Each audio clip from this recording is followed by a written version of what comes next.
اليوم ان شاء الله غادي نحضر معكم ميني كيك بذوق ديال الشوكولا، غير بيضه واحده كنتحصلوا على كميه كثيره. واحد الكيك اللي كيجي خفيف ولذيذ وهشيش وبسرعه كيتحضر. فبلا ما نطول عليكم نخليكم مع المكونات وطريقه التحضير. بسم الله والصلاه والسلام على رسول الله. فبسم الله على بركه الله. اول حاجه غادي نحضر القوالب. انا غادي نستعمل هذا القالب هذا ديال المول العجيب اللي دهنته بالزبده. كيف ما يمكن لكم ديروها حتى في مول واحد كبير. غادي نجيب واحد الاناء اللي غادي نوضع فيه قبيصه ديال الملحه، نزيد نضيف بيضه واحده اللي يستحسن تكون عندنا بحراره المطبخ، نزيد واحد الكيس ديال السكر بنكهه الفانيليا، نزيد نصف كاس ديال السكر. الا كتبغيو الحلاوه تقدروا ديروا حتى الكاس الا ربع ديال السكر. وغادي ندمج جميع هاد المكونات هذه حتى كنحس بالسكر بدا كيذوب معايا.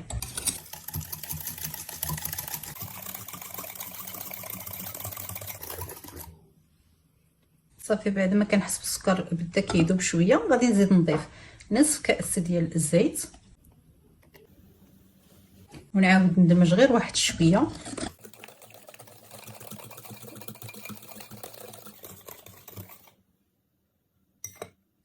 وغادي نزيد نضيف كاس ديال الحليب اللي عندي دافي، زدت ضفت ليه واحد الملعقه ديال القهوه سريعه الذوبان اللي كتبقى اختياريه.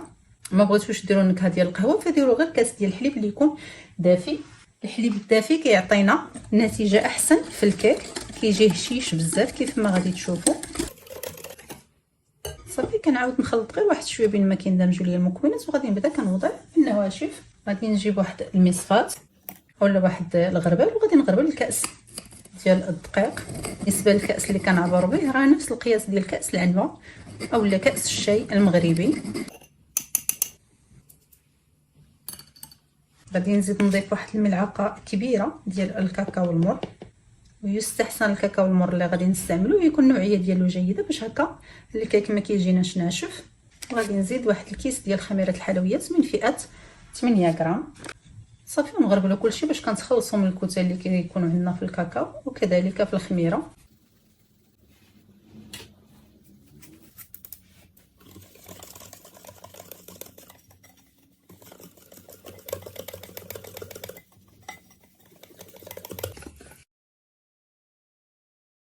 غادي نزيد نضيف نصف كاس ديال الدقيق، اي في المجموع عندي كاس ونص ديال الدقيق. غادي نزيد نضيف واحد الملعقه كبيره ديال الخل، كيساعد لينا الكيك باش كيجينا هشيش ومفشفش. صافي وغادي ندمج جميع المكونات حتى ما كيبقاوش عندي تكتلات ديال الدقيق في الخليط.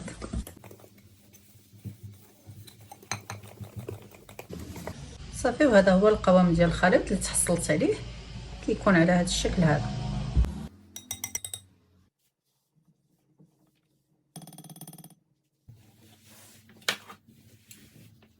غادي نجيب القوالب اللي حضرتهم من قبل كيف ما قلت لكم دهنتهم بالزبده وغادي نوزع عليهم الخليط ديال الكيك. نحاولوا ما نعمروش القوالب حيت مازال غادي يزيدوا ينتفخوا لينا في الفران.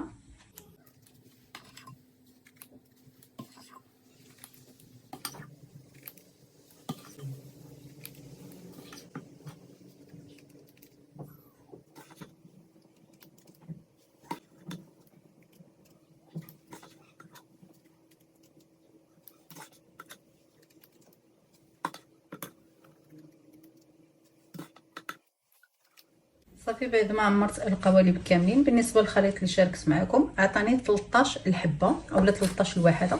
غادي ندخلهم الفران اللي مسخن من قبل على 170 درجه من الاسفل والاعلى في نفس الوقت. ما كياخذوش وقت اللي هو طويل بما ان عندنا القوالب اللي هي صغيره، فكياخذ ما بين 12 حتى ل 15 دقيقه كيكونوا واجدين. غير ردوا معهم البال.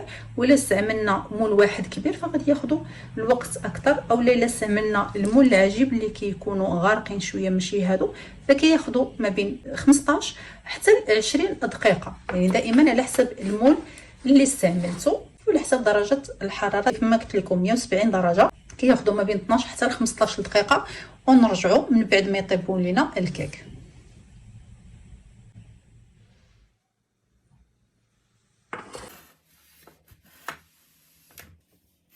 بعد ما طاب ليا الكيك بالضبط خدا ليا 12 دقيقه. كنجربوا هكا بواحد العويد هكا. منين كيخرج ناشف صافي الكيك راه عندنا طاب. غادي نخليه واحد شويه غير يرتاح، غير واحد 2 دقائق ولا غير بين ما كنقدر هكا نحيدهم من القوالب. وغادي نحيدهم من القوالب ونفوتوا باش نحضروا لهم الكريمه. صافي بعد ما بردوا غير شويه نحاول نحيدهم هكا من الليمون. راه كيتحيدوا بكل سهوله، غير دهنوا القوالب بالزبده كيفاش كيجيو مفشفشين، كيجيو هشاشين. شوفوا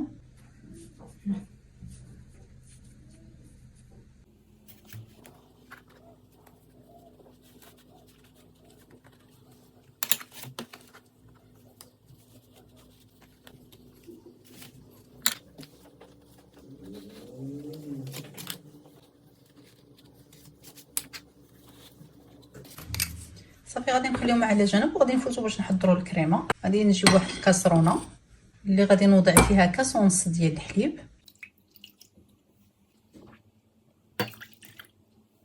نزيد نضيف واحد العلبه ديال الفلون بنكهه الشوكولاته. كيف ما يمكن لكم ديروا النشا. وزيدوا نضيف واحد الملعقه ديال الكاكاو.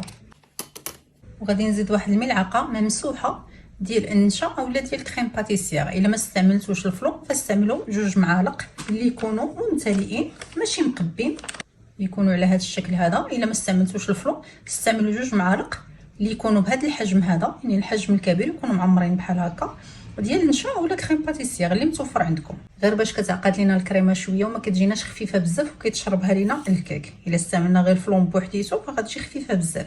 غادي نزيد نضيف السكر اللي كتبقى على حسب الذوق ديالكم. انا غادي نضيف هنايا تقريبا واحد الملعقه ونص، ديروا ملعقه اولا 2 اولا 3 على حسب الذوق ديالكم. صافي غادي ندمج كلشي مزيان وغادي نوضع الكاسرونه في البوطه مع التحريك المستمر حتى كتبدا كتغلي ليا الكريمه.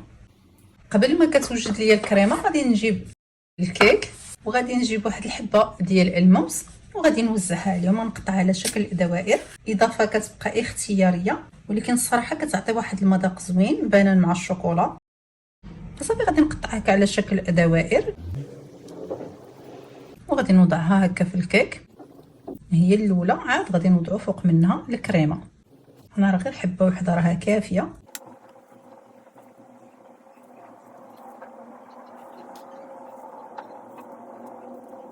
صافي بعد ما وجدت ليا الكريمه غادي نفوت باش نوزعها على الكيك.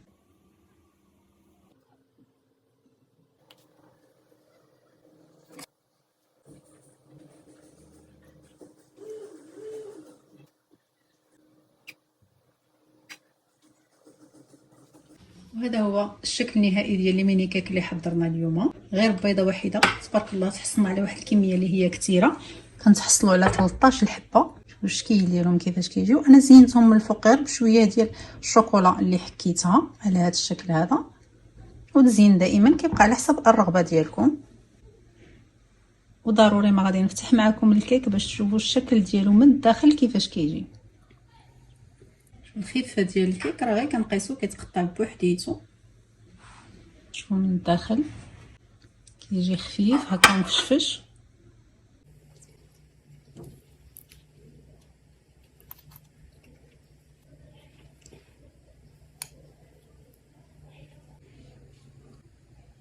وهذه هي الوصفه ديال نهار اليوم. كنتمنى تنال استحسانكم.